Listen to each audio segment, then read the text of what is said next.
Good trigger पे आपका स्वागत है। आज का थंबनेल हमारा है आईपीओ जो आए थे अभी रिसेंटली, जो भी पिछले साल हो या उसके अगले साल हो या उससे भी कई पुराना एक आईपीओ है एसबीआई कार्ड का, वो भी मैं आपको बताऊंगी। अगर ये इतने बढ़िया आईपीओज आपसे छूट चुके हैं, मतलब कि मिस आउट हो चुके हैं और उसका आपको बहुत ही पता हुआ था कि भाई ये आईपीओ तो काफ़ी अच्छा लिस्ट हुआ और मुझे काफ़ी अच्छा बढ़कर भी लिस्ट हुआ और मुझे इसमें मौका नहीं मिला कमाई का, तो बिल्कुल भी नाराज़ नहीं होना है। ये उनके लिए ही वीडियो है। ये वीडियो देखने के बाद आपको इतनी खुशी हो जाएगी कि मैं बता नहीं सकती। आप खुद ही देख लीजिए और एंड तक बने रहिए, आपको समझ में आ जाएगा। स्टार्ट करेंगे हम जियो से। ये देखिए जियो का चार्ट, ये 1 मंथ की कैंडल है। ये मैं आपको डिस्क्लेमर दूं, सिर्फ और सिर्फ एजुकेशन पर्पज़ के लिए है। इससे आप कुछ सीख जाए यही मेरी उम्मीद है, इसीलिए मैंने ये चैनल स्टार्ट किया है। तो देखिए कोई भी आईपीओ, मैं दो मिनट आपको बता देती हूँ आईपीओ के बारे में। मेरा जो भी पॉइंट ऑफ व्यू है मैं वो आपके साथ शेयर करूँगी। कभी भी कोई आईपीओ लॉन्च होता है तो उसका एग्जैक्टली 2 क्वार्टर तक हमें वेट करना चाहिए, क्वार्टरली रिजल्ट आने देना चाहिए कंपनीज़ का। फिलहाल मैंने सारे फंडामेंटली स्ट्रॉन्ग कंपनीज आपके लिए लाई हूँ। और अगर screener.com पे जाके आप इसके फंडामेंटल भी चेक कर सकते हैं, पीएनएल स्टेटमेंट भी चेक कर सकते हैं, क्योंकि आपको भी आना ज़रूरी है कि हम कैसे शेयर चुनेंगे। ये लंबे समय के लिए है क्योंकि ये आईपीओ प्राइजेस पे अभी ट्रेड कर रहे हैं, तो आने वाले समय में यह हमें काफ़ी अच्छा रिटर्न देने की दमखम रखने वाले शेयर मैंने ढूंढे हुए हैं। तो ये रहा जियो फिनांस का शेयर। ये शेयर 202 पे 202 रुपीज़ पे इसका लिस्ट हुआ। इसने हाई लगाया था 262 का, 262 का, और उसके बाद ज़्यादा से ज़्यादा ये वापस से 66 तक गया और वहाँ से वो वापस आईपीओ के प्राइस में आया 204 तक। और यहाँ से इसने इस प्राइस को तोड़ा। ये डेट थी 24 को फेब के, और ये लगातार बढ़ते गया और ऑलमोस्ट डबल हो गया। वहाँ से अब तक ये करेक्शन मोड में चल चुका है और ये अभी ट्रेड कर रहा है 342 पे, 342 पे ट्रेड कर रहा है। फिर भी इसको मैं थोड़ा वेट एंड वॉच करूँगी। और अगर हम इसका वीकली लगाते हैं चार्ट, तो ये देखिए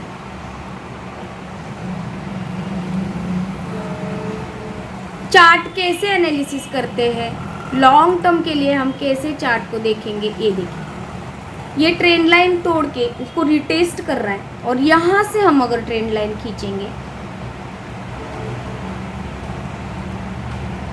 तो इसने काफ़ी अच्छा एक पैटर्न भी बनाया था। इस पैटर्न को बोलते हैं इस ट्रायंगल को तोड़ा। और अगर आप यहाँ से चैनल खींचेंगे, ये यहाँ से, तो आपको दिखेगा कि ये एक चैनल में ट्रेड कर रहा है। तो ये चैनल का पूरी तरीके से टूटने का वेट करूँगी मैं। हो सकता है ये ट्रेंड लाइन वापस से तोड़ के नीचे आए। और अगर हम इसका वीकली रिट्रेसमेंट, मेरा जो फेवरेट है, ये हम अभी सब डिलीट करते हैं। ये मैंने बिगनर्स के लिए बताया है कि कैसे ट्रेंड हम डिसाइड करेंगे कि ट्रेंड लाइन अप ट्रेंड में है। ये दिख रहा है आपको, सॉरी, ये दिख रहा है आपको कि ये इसने इस ट्रेंड लाइन को तोड़ा नहीं है, इसका मतलब ये अप ट्रेंड में है। जब ये ट्रेंड लाइन तोड़ के नीचे रिटेस्ट करके नीचे की ये करेगा, तो ये एक बार यहाँ पे सपोर्ट लेने के ज़्यादा चांसेस है। इसीलिए हम इसको वेट एंड वॉच करेंगे। क्योंकि और एक मैं बात बता देती हूँ आपको, सारा डिलीट कर देंगे हम, क्योंकि वो सब ये हो जाता है। ये देखिए, हम इसको ऐसे खींचेंगे और ये ट्रेंड लाइन भी टूटने का हम वेट करेंगे। ये ऐसे भी ट्रेड कर सकता है। फॉलिंग वेज पैटर्न बन रहा है यहाँ पे, और देखते ही ये फॉलिंग वेज पैटर्न जो है, इसको फॉलिंग वेज बोलते हैं। ये पैटर्न डिसिसिवली किस तरफ टूटता है इसका वेट एंड वॉच करूँगी मैं, और मुझे ये जितनी नीचे प्राइस पे मिलेगा उतना मैं इसको मेरे पोर्टफोलियो में शामिल करूँगी, क्योंकि ये काफ़ी फंडामेंटली स्ट्रॉन्ग रिलायंस का स्टॉक है। आपको मालूम है जियो पूरे भारत भर में और भारत के बाहर भी ये अपना बिजनेस फैला चुका है, और काफ़ी अच्छे इसके मैनेजमेंट है। हम खुद सब जानते हैं अंबानी जी को। जियो को मैं अपने रडार पे ज़रूर रखूँगी, और इसमें स्टॉप लॉस का कोई मतलब नहीं है, क्योंकि ये मैं लॉन्ग टर्म के लिए होल्ड करने वाली हूँ। आने वाले दिनों में ये मुझे काफ़ी अच्छा रिटर्न देगा, और रिटर्न के साथ ये मुझे कंपाउंडिंग भी करके देगा मेरे कैपिटल का। दूसरा स्टॉक है एसबीआई कार्ड। ये मैंने मेरे होल्डिंग स्टॉक में बताया हुआ है, लेकिन आईपीओ का जिक्र आ रहा है, इसीलिए मैंने इसमें वापस से इसको मेरे इसमें वीडियो में ले लिया है। और कोई बात नहीं होती है, एक आध दो रिपीट भी हो जाए, क्योंकि नए लोग हमारे साथ जो भी जुड़ते हैं उनको वो नॉलेज मिल जाएगा, जिन्होंने पिछले वीडियोस नहीं देखे हैं। ये देखिए, ये मुझे मार्च 20 को लिस्टेड हुआ, ऐसे ट्रेडिंग व्यू में मुझे डाटा दिखा रहा है। इसकी लिस्टिंग प्राइस थी 577 की, इसने हाई लगाया था 766 का, और आपके सामने चार्ट है ये अब कहाँ ट्रेड कर रहा है। आईपीओ के प्राइस पे जहाँ लिस्ट हुआ, उसने उस दिन जो हाई लगाया था इसने उस मंथ में, वो ये मंथली चार्ट होने की वजह से एसबीआई कार्ड जो है हमें आईपीओ के लिस्टिंग प्राइस पे मिल रहा है। तो ये तो जिनसे आईपीओ छूटा है उनके लिए तो काफ़ी अच्छी ही बात है। मेरे खुद के लिए, मैं आईपीओ में निवेश नहीं करती, मैं वेट एंड वॉच करती हूँ। तो एसबीआई कार्ड सभी जानते हैं, एसबीआई कार्ड को सभी यूज़ करते हैं, एसबीआई बैंक को हम जानते हैं, और आजकल सभी डिजिटल ज़माना हो चुका है तो सब कार्ड ही यूज़ करते हैं। तो इसको मैं अपने रडार पे ज़रूर रखूँगी, एसबीआई कार्ड। और इसमें भी ये देखिए, ये trend line break and retest हो रहा है, तो इसमें मुझे अच्छी खासी बाइंग अपॉर्चुनिटी भी लग रही है। और ये जितना भी नीचे आएगा मैं इसको अपने पोर्टफोलियो में शामिल करूँगी। मैंने निवेश का पैटर्न आपको बताया है कि निवेश करते समय एक ही स्टॉक में सारी पूंजी नहीं डालते, हमें पहले वाटर टेस्टिंग के लिए, ये अभी नीचे आ रहा है तो मैं थोड़ा सा यहाँ पे पैसे मेरे कैपिटल को ऐड करूँगी, मैं वेट एंड वॉच करूँगी, ये ऊपर जाएगा फिर मैं और चुप बैठूँगी, ये जब वापस करेक्शन मोड में आएगा तब मैं यहाँ पे ऐड करूँगी, जब ये और ऊपर जाएगा, ऐसे जब ये आते जाएगा तब एक टाइम पे मैं मेरा कैपिटल एक्यूमुलेट करके वेट एंड वॉच करके चुप बैठूँगी। ऐसे मैं थोड़ी थोड़ी पूंजी जो है वो निवेश करती हूँ, एक साथ एक बार एक स्टॉक में एक सेक्टर में पैसे नहीं डलते। ये मैं बिगनर्स के लिए बता रही हूँ। सेक्टर रोटेट करते ट्रिपल सेक्टर में होने की वजह से वो फिनांस सेक्टर और अपना टेलीकम्युनिकेशन वगैरह इसमें भी है, तो वो अलग सेक्टर हुआ। एसबीआई कार्ड ये सिर्फ फिनांस में आता है, इसके लिए ये अलग हुआ। तो एसबीआई कार्ड को जो कि मुझे आईपीओ की प्राइस पे मिल रहा है, मैं इसको अपने रडार पे ज़रूर रखूँगी। तीसरा का जब आईपीओ आया था ना, लोग इतने ये हुए थे, ये काफ़ी फंडामेंटली स्ट्रॉन्ग, इनका जो ये ऑनलाइन बिजनेस है, ये ऑनलाइन प्लेटफॉर्म है, ये एक ही प्लेटफॉर्म पे काफ़ी सारे प्रोडक्ट, लेडीज़ के प्रोडक्ट्स हैं जो कि मैं खुद भी यूज़ करती हूँ। नायका, इसमें काफ़ी कॉरपोरेट जो है वो वेट कर रहे थे निवेश के लिए, लेकिन कॉरपोरेट को बेचने की इजाज़त रहती है, लेकिन रिटेलर को नहीं रहती।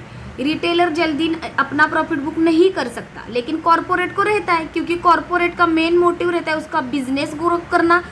वो कैपिटल निकालने का हक सिर्फ और सिर्फ उन कॉरपोरेट्स को रहता है, इसीलिए वो अपना प्रॉफिट बुक करने के बाद ये प्राइस नीचे आती है।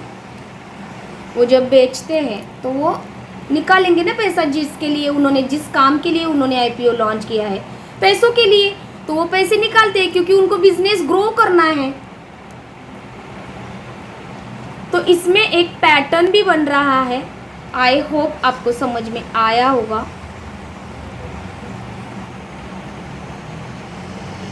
ये रहा उसका all time high. All time high मतलब उसके आईपीओ के दिन 2-3 वीक में वो 4 वीक तक ही बढ़ा। 427 का इसने हाई लगाया। 4 वीक के बाद ये आईपीओ प्राइस थी। 8 नवंबर 21 को ये आईपीओ आया था। 21 मतलब ही 4 साल हो गए, 3 साल। और ये प्राइस थी लॉन्चिंग की 334। 334 रुपए में आईपीओ लॉन्च हुआ और आपको मिल रहा है 193 रुपीज में।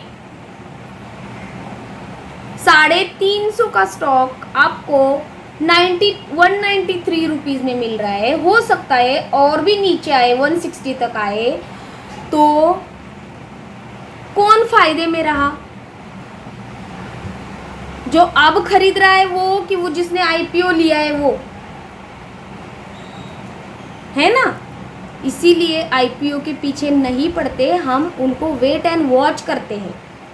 ये मार्केट चल रहा है ऑनलाइन, अभी चालू मार्केट में ही मैं ये शूट कर रही हूँ। ये देखिए। और अगर यहाँ से मैं मेरा फेवरेट फिबोनाची रिट्रेसमेंट लगाऊं,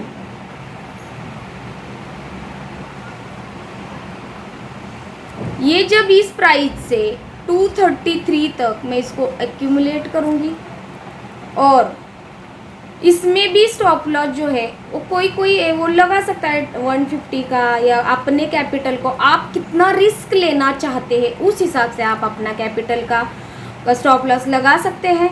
मैं तो इसमें स्टॉप लॉस वगैरह कुछ लगाऊंगी नहीं, क्योंकि मैं यहाँ पे एक्यूमुलेट करती रहूँगी और मैं इसको जल्दी बेचने वाली नहीं हूँ। जब ये अपने ऑल टाइम हाई को 427 को हिट करने लगेगा, तब मैं उसमें मेरा पार्शियली प्रॉफिट बुक करके आगे मैं इसको ट्रेल करती रहूँगी स्टॉप लॉस को। और ये एक बहुत ही बढ़िया प्लेटफॉर्म है। आने वाले दिनों में ऑनलाइन शॉपिंग ही सब लोग करने वाले हैं ज़्यादा से ज़्यादा। अगर भविष्य का हम बोले तो ये भविष्य के बारे में भी सोच के इन्होंने बनाया हुआ इनका बिजनेस मॉडल है, जो कि मुझे बहुत ही पसंद है। एक ही प्लेटफॉर्म पे सारे ब्रांड इन्होंने इकट्ठा करके वो प्रोवाइड करते हैं हमें, तो ये बहुत ही अच्छा प्लेटफॉर्म है। नायका को मैं अपने रडार पे ज़रूर रखूँगी। दूसरा स्टॉक है पेटीएम। करो पेटीएम को एकदम ठीक से बताना है आप लोगों को। 1560 पे ये लिस्ट हुआ। बहुत महंगा आईपीओ था ये पेटीएम। इसने हाई मारा 1959 का, और 60 ही पकड़ते हैं मोटा मोटी, 960 का, और 1560 पे ये लॉन्च हुआ। और वहाँ से लेके अब तक जो ये गिर रहा है, तो आपको मिल रहा है या मुझे मिल रहा है 738 के भाव पे। देख रहे हैं आप? हो सकता है और भी नीचे है ऐसा, ऐसे करके वापस से इस प्राइस पे आ जाए वो। हम जाएंगे बड़े बड़े मॉल्स से लेकर वड़ा पाव की लॉरी तक ये पेटीएम ही चलता है। तो पेटीएम को मैं अपने रडार पे ज़रूर रखूँगी और मैं इसमें मेरे इस प्राइस में जब भी मुझे यहाँ तक किसी भी प्राइस में मिलता रहेगा मैं एक्यूमुलेट करती रहूँगी। पेटीएम मुझे आने वाले दिनों में कंपाउंडिंग भी करा सकता है। कंपाउंडिंग आप जानते ही होंगे। तो पेटीएम को मैं अपने रडार पे ज़रूर रखूँगी। दूसरा स्टॉक LIC इंडिया, जो कि एक काफ़ी भरोसा जीवन डाल रहे हैं। इंश्योरेंस कंपनी, अपनी भरोसे की कंपनी, काफ़ी सालों से इसकी एडवर्टाइजमेंट हम दूरदर्शन से लेके अब तक देख ही रहे हैं। इनका IPO आया था 2022 को और ये लिस्ट हुई थी 825 पे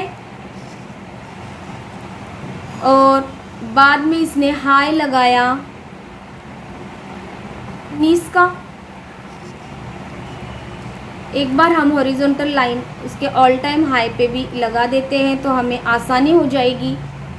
आप देख रहे हैं क्या, आपको अभी ये कौन से प्राइस पे मिल रहा है? IPO के प्राइस पे।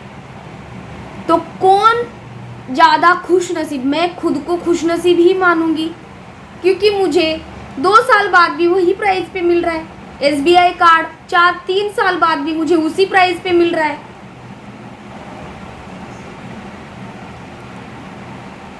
मार्केट सेंटीमेंट जो है अभी बियरिश है तो ये और भी नीचे आ सकते हैं। हो सकता है ये 900 को तोड़े भी। मैं एक बार फिबोनाची रिट्रेसमेंट लगा के आपको दिखा देती हूँ।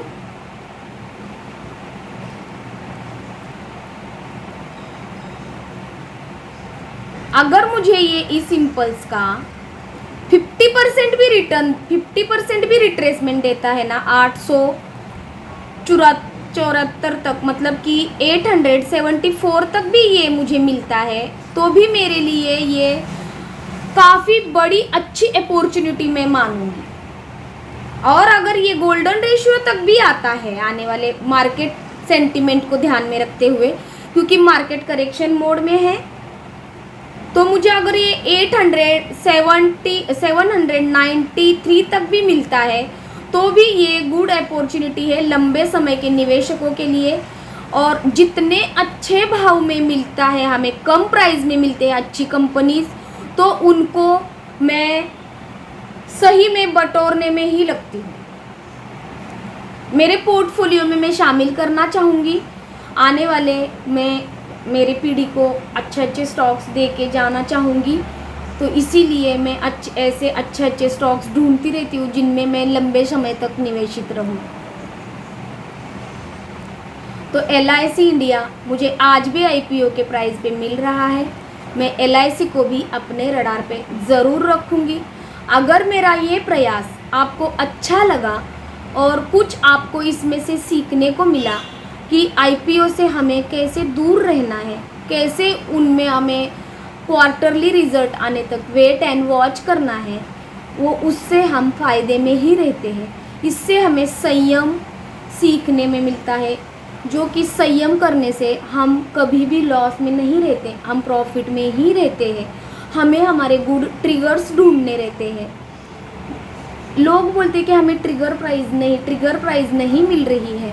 ढूंढने पे तो ईश्वर भी मिल जाते, तो ट्रिगर प्राइस क्यों नहीं मिलेगी आपको? चार्ट एनालिसिस करना सीखिए और मेरे चैनल को लोगों तक ज़रूर पहुंचाइए जो भी रियल नॉलेज लेना चाह रहे हैं,